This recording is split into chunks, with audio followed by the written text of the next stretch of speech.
যদি মুসলিম নারীদেরকে ঘর থেকে বের করে নিয়ে আসা যায়, তাইলে কোনোদিন আর খালিদ ইবনে ওয়ালিদ তৈরি হবে না, তাহলে কোনোদিন আর ইবনে তাইমিয়া তৈরি হবে না, কোনোদিন আর আবু হানিফা তৈরি হবে না, আল খাওয়ারিজম তৈরি হবে না, ইবনে সিনা তৈরি হবে না, ইবনে খালদুন তৈরি হবে না। ওরা জানে, কারণ তৈরি করেছে কারা? মায়েরা। তথাকথিত ফেমিনিস্ট যারা বিশাল বিশাল টিপ দিয়ে আপনার কপালে টিপ দিয়ে আসে, দেখছেন না এগুলো? এই তথাকথিত ফেমিনিস্ট এরা যুগ যুগ ধরে এরা এই স্বৈরতন্ত্রের দালাল ছিল। তারা যুগ যুগ ধরে এখনো তারা বিভিন্ন চক্রান্ত করে তারা যাচ্ছে ওই স্বৈরতন্ত্রকে নতুন করে ফিরিয়ে নিয়ে আসার জন্য। ওদের কাছে ফেমিনিজম হচ্ছে ওদের কাছে কি? অস্ত্র। এই ফেমিনিজমের এই ধারণাটাকে তারা তৈরি করে তাদের মূল উদ্দেশ্য হচ্ছে মুসলিম নারীদেরকে ঘর থেকে বের করে নিয়ে আসা। কিন্তু যদি মুসলিম নারীরা দায়িত্ব নেয় তাদের সন্তানদেরকে লালন পালন করার জন্য, তাহলে আবারও এখানে সালাহুদ্দিন আইয়ুবী জন্ম নেবে। ওরা জানে, কিন্তু এটা বিশ্বাস করে ওরা জানে। যেই যুগে রাসূল সাল্লাল্লাহু আলাইহি ওয়াসাল্লাম বলেছেন নারীদের পায়ের কাছে, মায়েদের পায়ের কাছে পুরুষদের অর্থাৎ মানব জাতির জান্নাত, ওই যুগে তো মহিলাদেরকে জীবন্ত প্রতীত করা হতো। ওই যুগে এই কথা বলা এটা সাধারণ ইস্যু নয়। ওই যুগে এই কথা বলা এটা সাধারণ ইস্যু নয়। যেই যুগে নারীদের কোনো অধিকারই ছিল না, সেখানে বাবাদের সম্পত্তিতে এবং স্বামীদের সম্পত্তিতে তাদের উত্তরাধিকার নিশ্চিত করে দেয়া, এটা কেবলমাত্র আল্লাহ রাসূল সাল্লাল্লাহু আলাইহি ওয়াসাল্লাম করেছেন। যেই যুগে নারীদের কোনো অধিকারই ছিল না, সেখানে বাবাদের সম্পত্তিতে এবং স্বামীদের সম্পত্তিতে তাদের উত্তরাধিকার নিশ্চিত করে দেয়া, এটা কেবলমাত্র আল্লাহ রাসূল সাল্লাল্লাহু আলাইহি ওয়াসাল্লাম করেছেন। তারাই খাওয়ায়, তারাই সাপ্লাই দেয়। কারণ কোন জাতিকে যদি গাঁজা অথবা ফেনসিডিল অথবা ইয়াবা দিয়ে যদি তাদেরকে অবশ করে রাখা যায়, তাহলে তো বছরের পর বছর ফেরাউনি শাসন চালিয়ে যাওয়া যাবে। কোনো সমস্যা নাই, কোনো সমস্যা নাই। আপনি গাঁজা খেয়ে তো অস্থির, তাহলে আর আপনি বুঝবেন না কি হইতেছে। ডিসেনসিটাইজ, কোনো সেন্স নাই। ইউনিভার্সিটির প্রফেসর বলে কেউ যদি হিজাব পরে আসে তাহলে সে যায় মাদ্রাসায় ভর্তি হোক, বলে না এটা? কেবলমাত্র দাড়ি আছে অথবা নামাজ পড়ে এই কারণে বিশ্ববিদ্যালয়ের টপ স্কোরিং স্টুডেন্ট হওয়ার পরেও তার চাকরি হয় না, এরকম হয় নাই? অথচ এসএসসিতে অথবা এইচএসসিতে 3rd ডিভিশন পেয়েছে অথবা 2.5 বা 3 পেয়েছে এবং কোটায় ভর্তি হয়েছে ইউনিভার্সিটিতে, তারা ইউনিভার্সিটি টিচার হয়ে গেছে।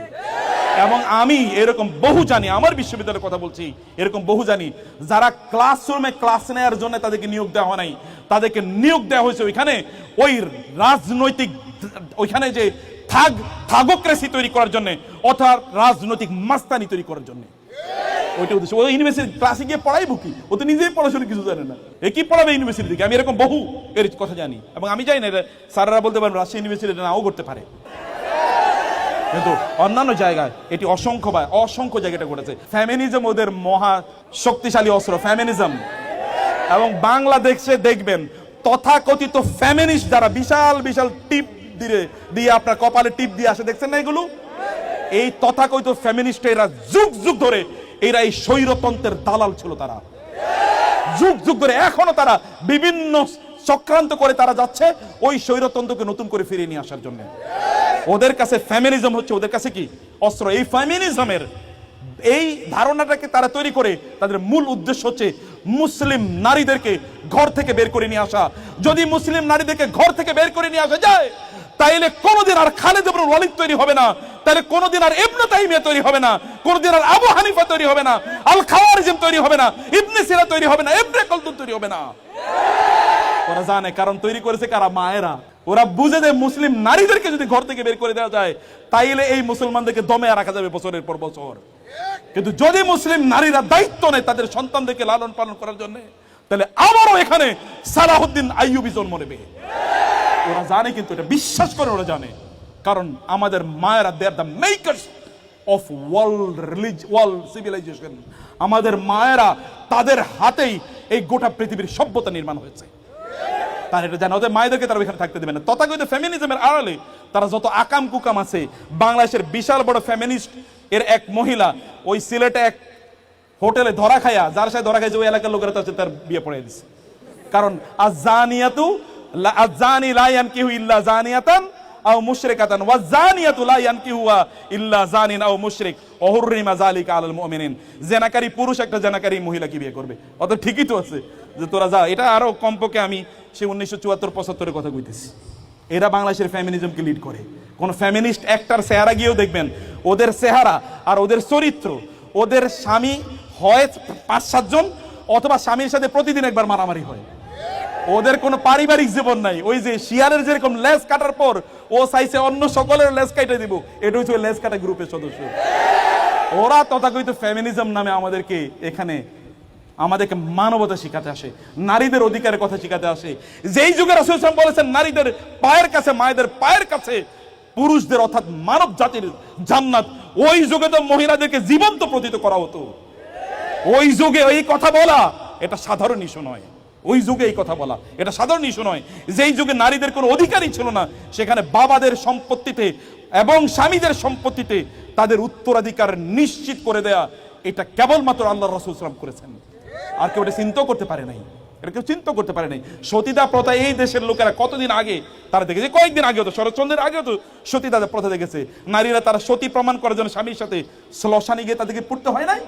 নারীবাদীরা যে ভয়ানক মডারেস্ট ইসলাম বা মডারেট মুসলিমরা, তারা নারীবাদী এই আইডিয়াকে তারা প্রচন্ড তারা ফিল করে।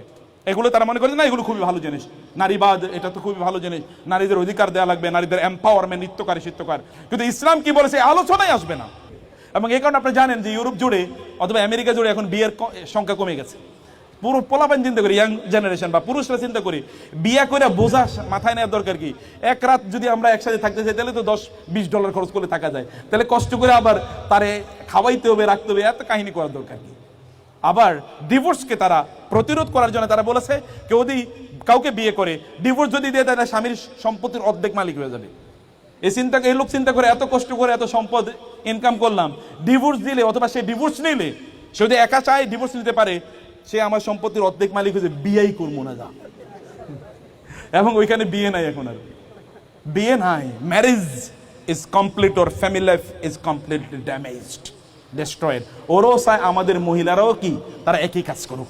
এটা হলো তাদের কি, or WSW, women with women. এটা হলো তাদের, এর কোনো সমস্যা, নো প্রবলেম। LGBTQI এটা তারা প্রমোট করে, এটা তাদের কাছে কোনো সমস্যা না, কারণ সবারই তো অধিকার আছে, সবারই তো অধিকার আছে। তো এই অধিকারের প্রশ্নে যেহেতু তারও অধিকার আছে, তাকে কেন আমি অধিকার থেকে বঞ্চিত করব? একজন বোন ইসলাম গ্রহণ করেছে, তিনি ঢাকার একটা সরকারি বিশ্ববিদ্যালয়ে তিনি প্রফেসর। তিনি আমাকে বলেন, স্যার আমার স্বামীকে তো তিনি তো ইসলাম গ্রহণ করেন না, উনি খুলনা একটা ইউনিভার্সিটিতে বড় পদে তিনি চাকরি করেন, আমরা আপনার স্বামীকে শুধু দাওয়াত দিয়ে নিয়ে আসেন। বলে, স্যার আসবে না আপনার কাছে কেন? বলে, তাইলে তো আপনি তাকে ইসলামের দাওয়াত দেবেন, জীবন আসবে না। আমি বললাম, আপনি ওনাকে নিশ্চিত করেন আমি ইসলামের ব্যাপারে একটা কথা বলবো না তাকে। তো 1 মাস 2 মাস চেষ্টা করার পরে তার স্বামীকে নিয়ে আসলেন। আসার পরে আমি চাটা খাওয়ালাম, কথাবার্তা বললাম, গল্প। আমি শুধু একটা দাওয়াত দিই, আমি এর আগে একটা রাসূল ইসলামের একটা জীবনী বই আইনে রেখেছি, আমার খুব প্রিয় একটা বই। রাসূলের জীবনীতে অনেক বই আছে, আমি যেটাকে পছন্দ করি এই বইটা এনে রেখে আমি বললাম, আপনাকে আমি বইটা হাদিয়া দিলাম, আপনি বইটা পড়বেন, আমার আর কোনো চাওয়া নেই।